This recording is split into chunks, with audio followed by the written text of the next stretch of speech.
Great to see everybody. Great to see you. I'm glad to see the revolution is continuing.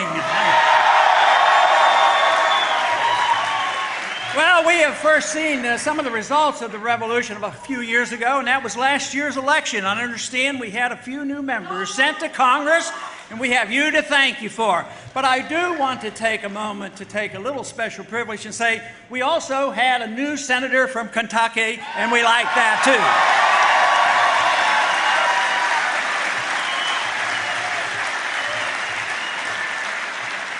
So there's a lot of exciting things going on. There is truly a revolution going on in this country, and we've been dealing with this and encouraging it because I do believe that we live in a time where we do need a change in attitude, a change in ideas. We don't need to just change the political parties. We need to change our philosophy about what this country is all about.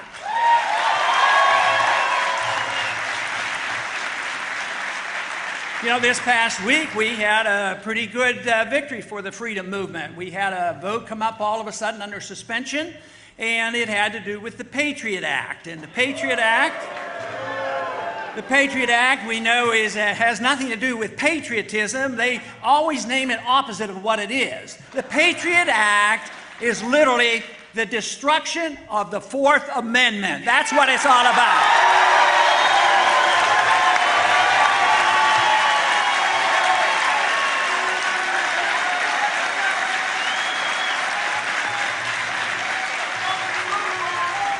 Now, the one thing in Washington they haven't quite understood is what's happening in grassroots America, because they assumed that everybody loved the Patriot Act. We'll bring it up under suspension and pass it automatically.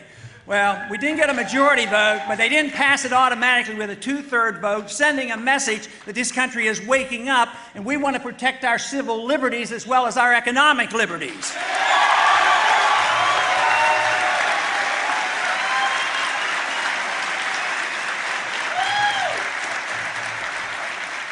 This week I was scheduled to be on a financial program. I've been on a few of those lately, talking about things like the Federal Reserve and a few other things. But I never got around to talking about this program this week about the Federal Reserve because all of a sudden there was a speech given by Mubarak about his potential resignation. Of course, he resigned today. So that was the subject. But a lot of people now say, what should our position be? What should our position be about finding the next dictator of Egypt? And I would say we need to do a lot less, a lot sooner, not only in Egypt, but around the world.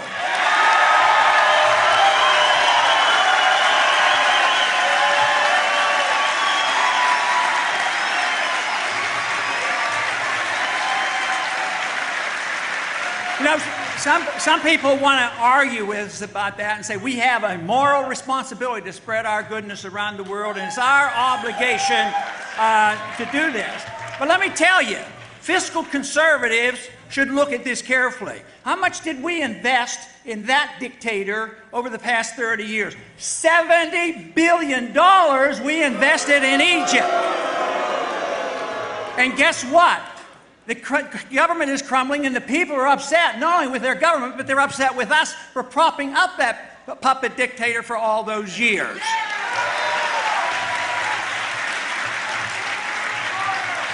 Now, to add insult to injury, where do you think the money went? To Swiss bank account. That family, the Mubarak family, has $40, $50, $60 billion, nobody knows, stashed away in other countries, other areas, of your money, and that is true. Now, you know, it used to be that conservatives were against foreign aid. I'm still against foreign aid for everybody.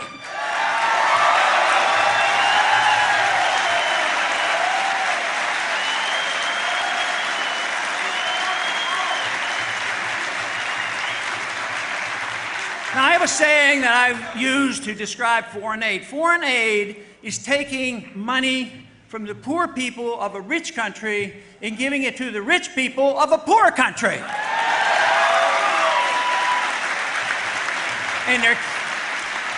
And there can't be a better example of that than what we did with Egypt. We took money from you, made people poorer, it contributed to our debt, billions and billions of dollars, and all we get is chaos from it and instability.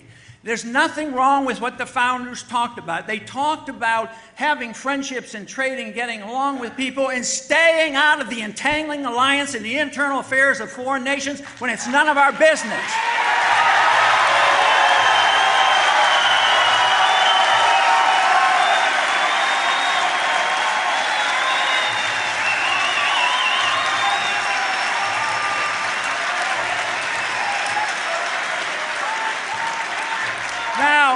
We've been doing it for a long time, and you get periods of relative stability. There was relative stability when we were propping up the Shah, but it ended up with bad results. We ended up with the Ayatollah, and now we have a problem on our hands.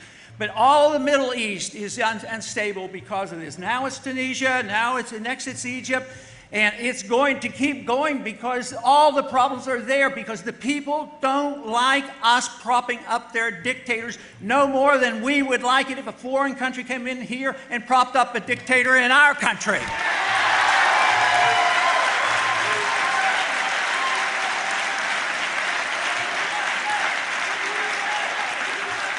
But the real danger is that this will most likely spread, and when it gets to Saudi Arabia and there's disruption there, then you are going to see some real problems. And it will be a partial consequence of our flawed foreign policy, and temporary stability does not guarantee stability that we need around the world. And besides, we just flat out don't have the money, and we shouldn't be doing it.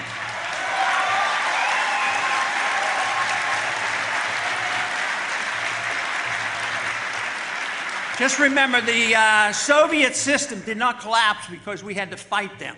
They collapsed for economic reasons. Guess where their final plunge was on their empire? Afghanistan.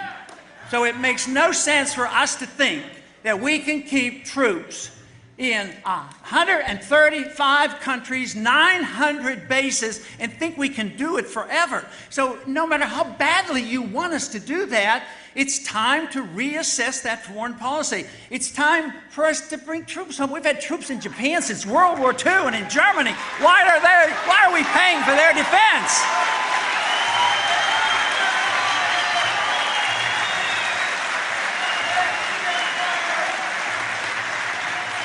Now, you know, there's been a lot of talk about the budget deficit, and that's something that I was concerned about, you know, just a few years back, like 1976. And that's why I haven't voted for any appropriation bills during that period of time either.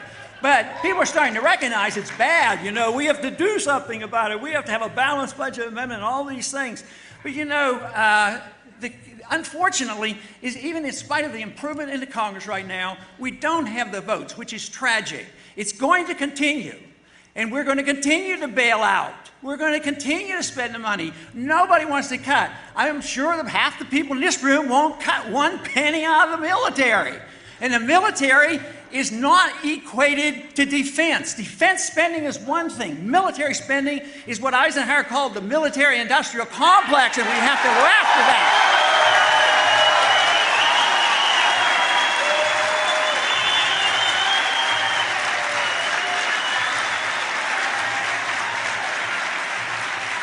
But let's say government, as you all, I am sure, would agree, is out of control, and it's very hard for us to get a handle on it. So let's say we even theoretically, and a miracle happened, and we balance the budget where we are today. It would be still a disaster because we're spending too much money, but it wouldn't change a whole lot. When a crisis comes, guess what happens? Guess who does the bailing out? The Federal Reserve used $4 billion to pass out without congressional approval, and most people say, oh, well, that's the Federal Reserve's job to do that. No, it is our job to check up and find what the Federal Reserve has done, audit them, and find out who their buddies are that they're taking care of.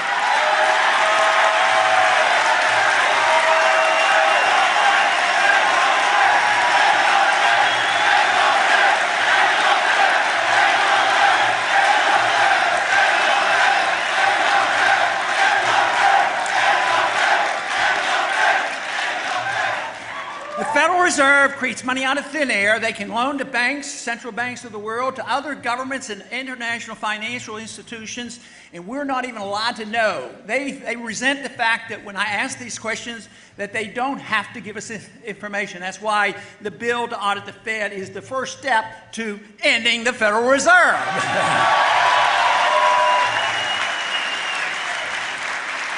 But the Federal Reserve will end itself because they will destroy the dollar. Since the Fed came into existence since 1913, they've eliminated 98% of the value of the 1913 dollar, and it's continual erosion.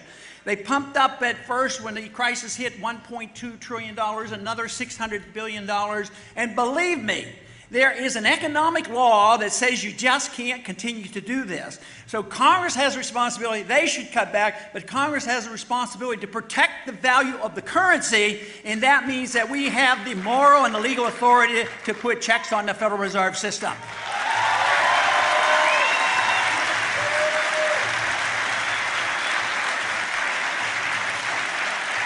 You know, there's been a lot of talk about bipartisanship after the election. We need bipartisanship.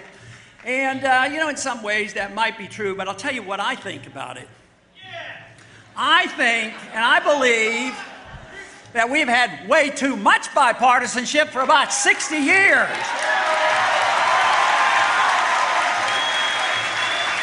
You know, we have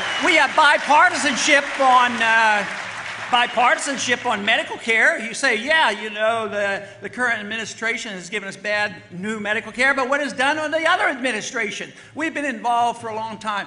It's the bipartisanship of the welfare system, the warfare system, the monetary system, the challenge to our civil liberties. It all goes through with support from both parties. So there's way too much bipartisanship. This should be a challenge of the issue of philosophy, good philosophy versus bad philosophy.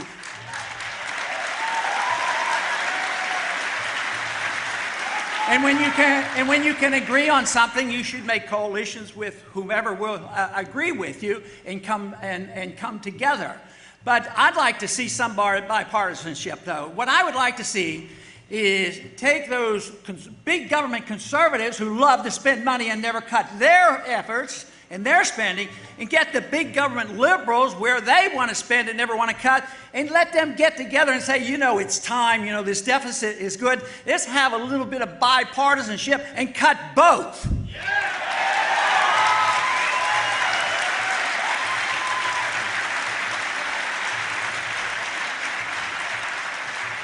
There's been talk lately about American exceptionalism. Man, we like to talk about that. I think we certainly live in an exceptional country. We have been blessed. It's been the greatest country, most freedom, most prosperity. My concern is I'm afraid we're losing it. I'm afraid we've given up on our devotion to liberty. That's where our problem is.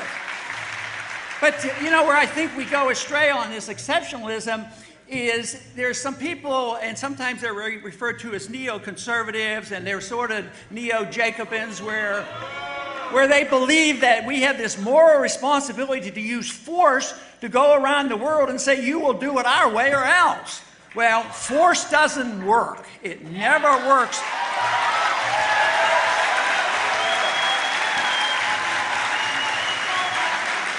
The best way to get people to act more like us if we're doing a good job is for us to have a sound economy, a sound dollar, treat people decently, have a foreign policy that makes common sense, treat people like we want to be treated, and then maybe they would want to emulate us and say, freedom does work and we ought to try it. But we can't force it on other people.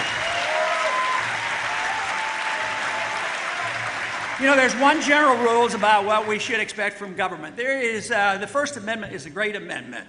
Freedom of expression is protected. The government shall write no laws in reference to our freedom of expression. It doesn't say that we're to have an expression of only the non-controversial ideas. It's freedom of expression. Now, most people are pretty good on the First Amendment, but where they slip up is they say the government should write no laws about the freedom of activity. So they want to talk, the liberals want to talk about how to regulate your economic activity and how you spend your money, and others want to regulate your personal lifestyle. But government should not be regulating us, and we should adapt one other principle for that to work. We should all swear off the use of violence against our neighbors, our friends, or our other countries.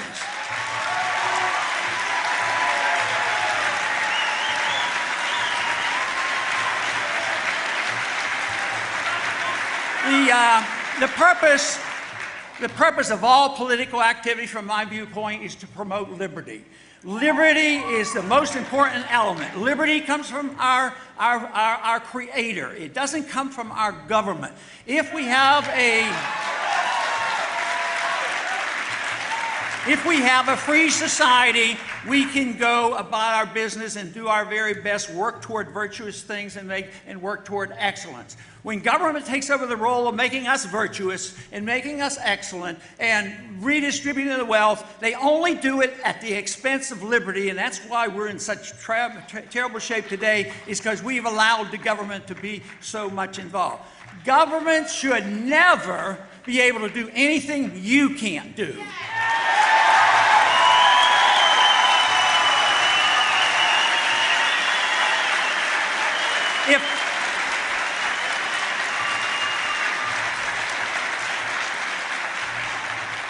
If you can't steal from your neighbor, you can't send the government to your neighbor to steal for you. There should be no redistribution of wealth.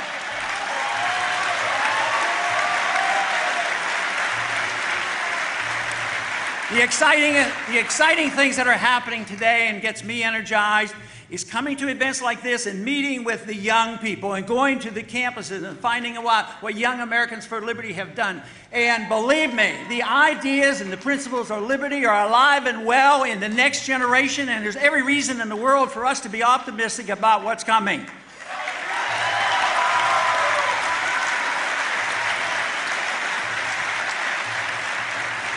I would like to make one suggestion before I close, that just to think about, because it's not a perfect solution, but especially the young people. What if I had the authority to do it, what if I could offer you and say, look, we're not doing such a good job in government these days. We make promises and we don't know about the future. But would you consider opting out of the whole system under one condition? You pay 10% of your income, but you take care of yourself. Don't ask the government for anything.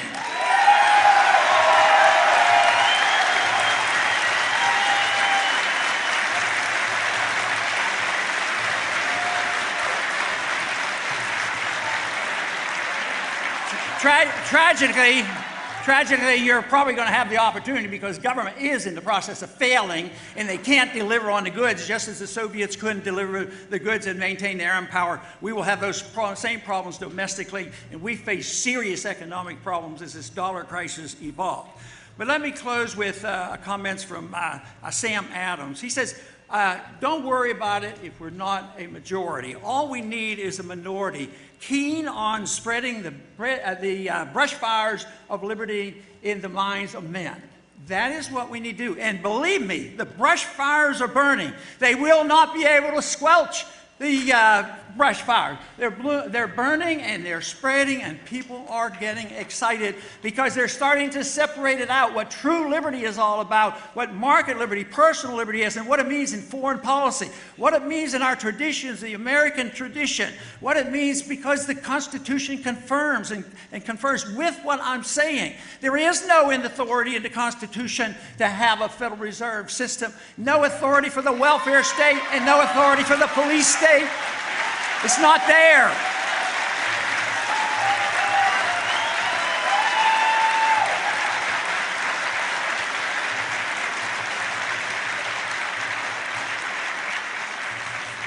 So we should all assume personal responsibility for promoting the ideals of liberty.